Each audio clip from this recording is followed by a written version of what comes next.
Bonsoir, bonsoir, bonsoir, chers participants, chers compatriotes, bonsoir. Et soyez les bienvenus à ce dialogue organisé par COP Congo qui s'intitule Dialogue économique congolais ou en anglais Congolese Economic Dialogue. Je m'appelle Madame Josine Oumba, je serai votre MC ce soir.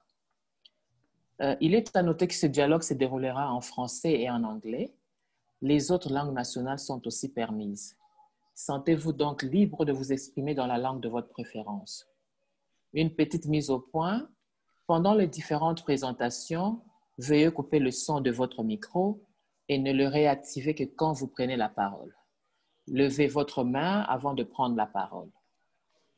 Au cours de ce dialogue, nous allons réfléchir sur les sujets économiques pertinents qui ont trait à notre vie en Afrique du Sud par ricochet au Congo. Nous verrons aussi comment résoudre nos problèmes communautaires en réfléchissant sur les mesures pratiques impératives pour le succès économique face à l'impact de la COVID-19 dans notre vie économique et des mesures de réduction d'opportunités d'emploi pour les immigrés en Afrique du Sud. Quel est l'impact de la COVID-19 dans notre communauté en ce moment? Quelle est la situation actuelle d'emploi dans notre communauté? Comment la communauté peut-elle se préparer pour ses besoins économiques futurs, eu égard aux défis multiples qui affectent l'emploi, opportunités d'affaires et les mécanismes d'obtention de financement? Bref, quelles sont les étapes pratiques nécessaires pour une solidarité impérative en vue d'obtenir un essor économique? Toutes ces questions trouveront leur réponse dans les présentations de nos deux orateurs qui sont les docteurs Bombi et Kanda. Avant de leur passer la parole, je vais inviter les personnes suivantes qui ont des messages de soutien. Alors, nous allons passer la parole à Madame Francine Passa, qui est une board member du COP Congo. Elle sera suivie par le docteur Jody Mbouilou, chairperson of CODOSA, Congolese doctor in South Africa, suivi de M. Bob Kabeya, chairperson of 243 Network, Congolese Youth Network, puis Miss Lucine Jeka, member of COP Congo, Mrs. Chrisva Minga, member of COP Congo, and then Mr. Edin Jeka, board member of COP Congo. Alors, Madame Francine, the floor is yours. Thank you. Merci beaucoup, Madame Josine Oumba, pour m'avoir accordé la parole. Et encore une fois, bonsoir, chers participants. Je vais parler sur la nécessité d'une coopérative financière au sein d'une communauté et why to support Congo, COP Congo plus précisément. Eh bien, il s'avère que le développement d'une communauté ne dépend que d'elle-même. Sur ce, pour se développer, elle doit utiliser ses propres ressources, c'est-à-dire les ressources qu'on trouve au sein d'une communauté. On retrouve trois catégories de classes sociales dans une communauté, à savoir high, middle, and low-income people, which we call as well bottom of the pyramid. Les high and middle-income people, de par leur statut social, certains ont du travail qui leur permet de gagner des salaires assez importants et réguliers. D'autres ont des businesses. Leur lifestyle leur permet d'avoir des comptes en banque tels que check account ou business account et ont facilement accès aux prêts, loans, auprès des financial institutions, banks, parce qu'ils réunissent tous les prérequis exigés par les banques pour avoir des prêts tels que vehicle finance, home loans, personal loans. Par contre, les low-income people ne peuvent qu'avoir des savings accounts auprès des banques, mais ne peuvent pas avoir des loans.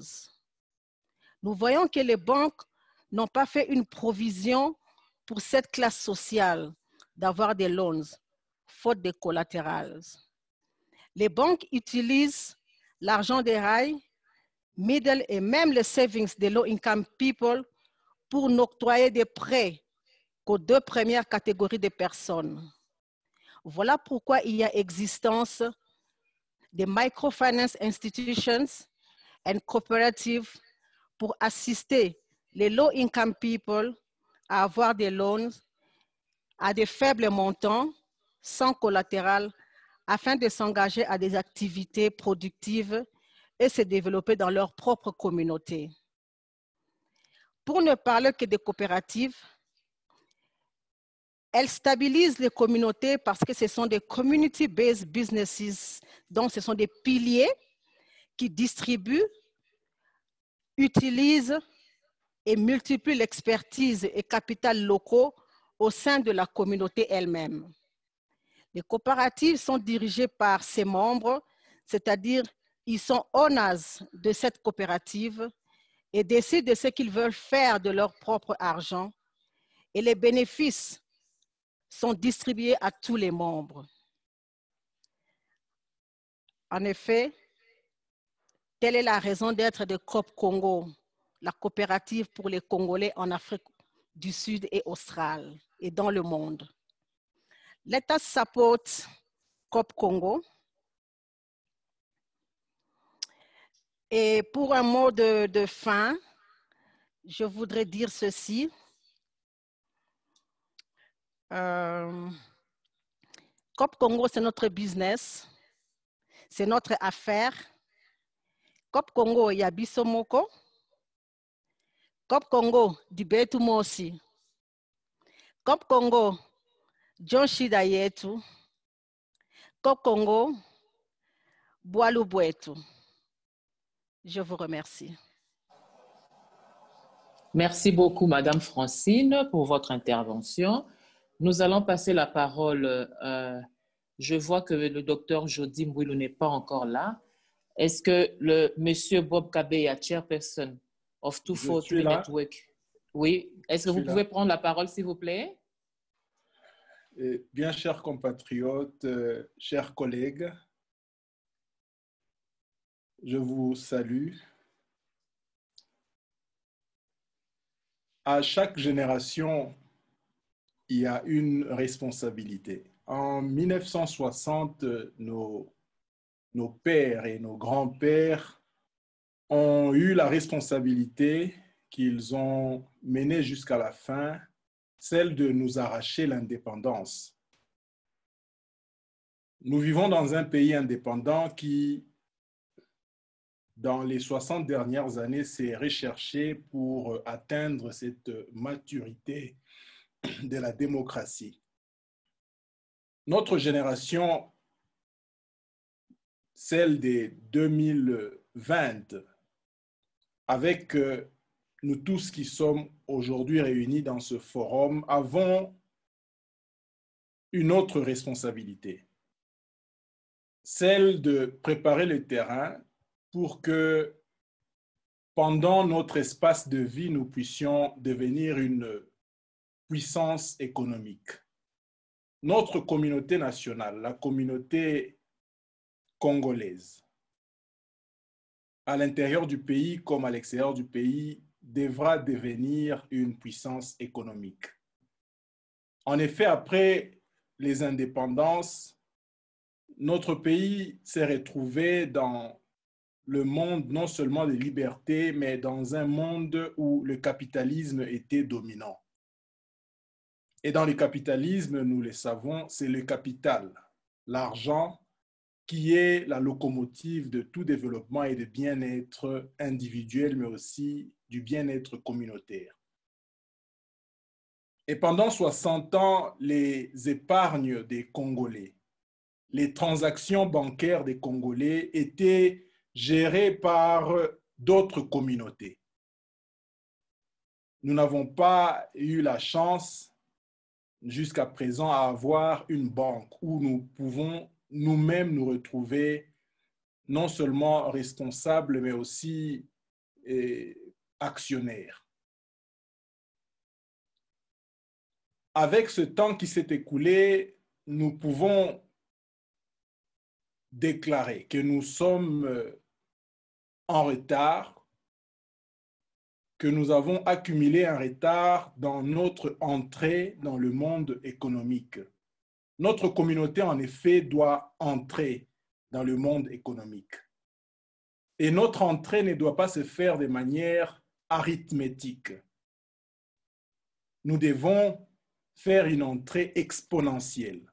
Cette entrée exponentielle veut que chacun de nous, à la fin de la réunion d'aujourd'hui, puisse non seulement augmenter ses connaissances en matière de finances personnelles, de finances au niveau familial et communautaire, mais aussi que chacun de nous, à la fin de la réunion d'aujourd'hui, puisse devenir acteur du développement financier de la communauté en posant 2 actes.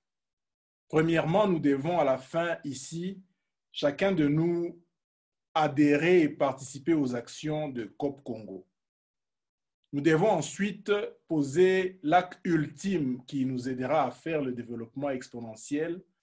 Ce sera l'acte de recruter autour de nous les personnes qui ne sont pas avec nous dans cette réunion pour qu'ensemble, dans un délai très bref, nous puissions réaliser ce rêve d'avoir une banque que nous aurons construite de nos propres mains.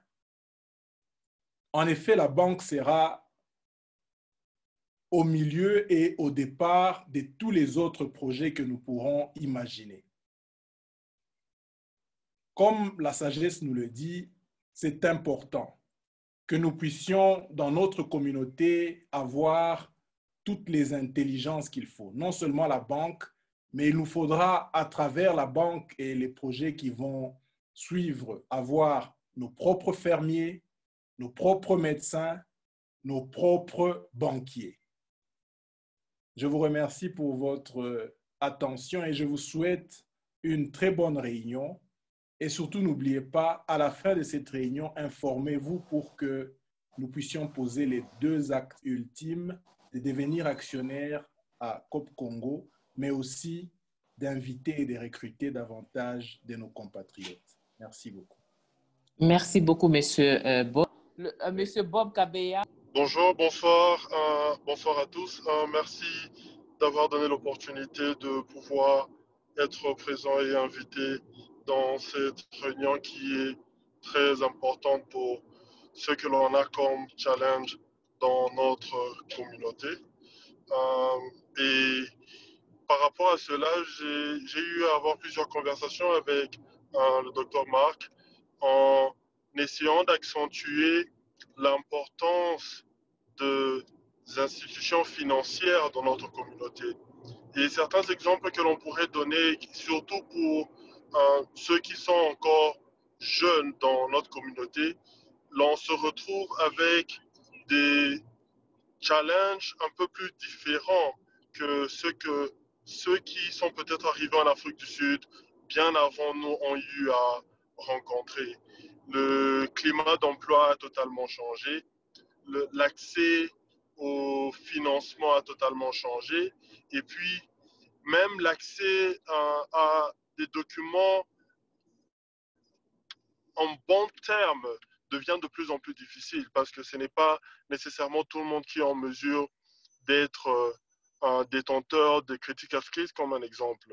Mais au moins, ayant une institution qui est en mesure de comprendre ces genres de challenges et en mesure d'apprécier les efforts que certaines personnes pourraient faire, quelles que soient les circonstances ou les backgrounds qu'ils peuvent avoir, permet vraiment à changer le narratif et changer la manière dont on peut évoluer comme étant une communauté. Et l'une de ces raisons étant l'un des piliers avec lesquels on a eu à commencer Two Future Pro Network, c'était être en mesure d'au moins trouver un point commun avec la majorité des entrepreneurs et professionnels, de manière à ce que les efforts commencent à être unifiés. Et cela peut être fait autour d'une institution financière qui permettrait au moins que même nombreux de ces entrepreneurs qui manquent 15 000 rand même, je pourrais le dire, pour commencer leur business ou bien ne fût-ce que même aller grandir and reach a scalability level. And what I can see as something really important coming out of Coupe Congo growing is that they will be able to understand how they can assist those people, and being able to assist the youth and assist people within the community will really help us grow as an economical strength and become really that strong community that we all wish for and hope for. Merci beaucoup. Merci beaucoup. Je vais passer la parole à Madame Christine Minga. Si vous pouvez prendre la parole, Madame. Bonjour, chers compatriotes. Moi, c'est Christine Minga, comme vous l'avez dit. Moi, je vais juste parler un peu plus sur l'importance de l'institution financière dans notre communauté. En fait, comme vous l'avez tous dit, surtout à ce que maman Francine a dit, elle a dit souvent, on a difficulté à accéder aux bénéfices financiers que les banques sud-africaines souvent donnent à ses membres, donc aux sud-africains. Et nous, en tant que Congolais et Congolaises dans ce pays, COP Congo est une solution à tous ces problèmes. COP Congo vient pour nous aider à pouvoir nous intégrer encore, avoir une indépendance financière afin de pouvoir réaliser nos projets que nous avons. Quand nous avons des difficultés à pouvoir réaliser tel projet, COP Congo est là pour nous donner des solutions. Et pour moi, personnellement, COP Congo, c'est on dirait, je peux dire, une assurance vie. une assurance vie. Par exemple, pour moi, par rapport à mon expérience, je me demande, pour ceux qui ont par exemple perdu leurs parents plus jeunes, je ne sais pas si il y en a qui ont vraiment eu une legacy de leurs parents, par exemple un grand montant d'argent qui les permet de commencer leur vie après avoir fini leurs études, par exemple avoir une entreprise ou quelque chose, mais en ayant un certain montant qui les permet de commencer facilement leur vie. Et pour moi, le fait que le Congolais, en tant que Congolais, on n'a pas souvent cette culture. Donc, COP Congo, pour moi, personnellement, c'est comme un investissement dans lequel je me dis, je vais laisser quelque chose à ma famille. Un jour, je ne suis pas en vie. Je sais que ma famille aura quelque chose, aura de quoi vivre parce que j'ai travaillé afin qu'ils puissent avoir quelque chose de quoi vivre après mon départ, tout comme après le départ par exemple, de mon mari ou peu importe. Donc, c'est dans ce sens-là que COP Congo est un investissement, une assurance de notre retraite, une assurance pour les études de nos enfants et pour tout le monde. Donc, moi, ce que je peux dire, c'est inciter à tous ceux qui ont encore de doutes sur COP Congo de pouvoir rechercher encore, avoir plus d'informations et surtout de penser à leur futur parce que le COP Congo, c'est vraiment le futur. Et moi, je suis sûre que ça marchera si tout le monde y met la main. Donc, j'appelle encore tout le monde à pouvoir s'intéresser encore plus, à pouvoir rechercher et à pouvoir décider sur leur choix. Voilà ce que je peux dire. Merci beaucoup. Merci beaucoup. Nous allons passer la parole à Mademoiselle Lucine Djeka, qui est un membre de COP Congo. Lucine Djeka, the floor is yours. Yes, sorry, I joined the call just a few moments ago, so I missed most of what happened. But I had a conversation with Papa Mark yesterday, and he did ask me what I thought of COP Congo and what it meant for us as the youth. And for me, I feel that COP Congo is a great way forward. It's a great initiative that will help free us of certain burdens and involvements we've gotten ourselves into, financially, and help to alleviate a lot of issues. And I feel if more people are put into it and more people are knowledgeable of the benefits of it, then it's going to be something that's going to benefit a lot of the Congolese youth in the future, help keep a lot of people out of debt, help people manage their finances better. And it's something that needs to be spoken more of, and projected more by people, advertised and spread. The word needs to be spread out more. And those are my thoughts on COP Congo and what it can bring for the future. And Mr. Edin Dzeka, board member of COP Congo, the floor is yours. Merci beaucoup pour la parole. Je lisais un peu sur la vie de Kwame Nkrumah lorsqu'il est devenu dirigeant, avant de devenir président au Ghana. Kwame Nkrumah, déjà dans les années 50, avait demandé aux Ghanéens de s'unir en coopérative pour se développer en communauté. Dans notre communauté, et puis nous n'avons pas encore eu quelque chose qui unit tous les Congolais. Cette coopérative, c'est la première initiative qui nous unit. And we started from 2017. We are now in 2020, and we are still going strong. In one of the books that I'm reading, John Maxwell, it says, just do it. We have seen the Ethiopians, they've organized themselves so well, Nigerians, Kenyans especially, they started with a cooperative, and that cooperative is one of the biggest banks in Kenya today. Donc, avec tout ça, nous avons les éléments pour commencer, malgré les difficultés que nous allons rencontrer sur le passage. Nous devons nous unir. Nous devons nous unir, et si l'union fait la force. Et avec ça, on a même vu, lorsqu'on a tué un Nigérien pendant la xénophobie, le président Zuma était allé demander pardon au Nigeria. Mais on avait tué aussi des Congolais. Il n'y a personne qui a demandé pardon pour les Congolais. C'est parce que nous ne sommes pas une force. En individu, on est intelligent, on a bien évolué pour les uns, on a des grandes maisons et tout, mais en tant que communauté, qui sommes-nous? Je crois, je remercie cette initiative et je remercie COP Congo avec cette initiative qui va nous unir, nous les Congolais, qui va nous donner un peu quelque chose pour être une force aussi en Afrique du Sud et dans le monde. Merci beaucoup, M. Dzeka. Let's just do it. And I think we can say, yes, we can.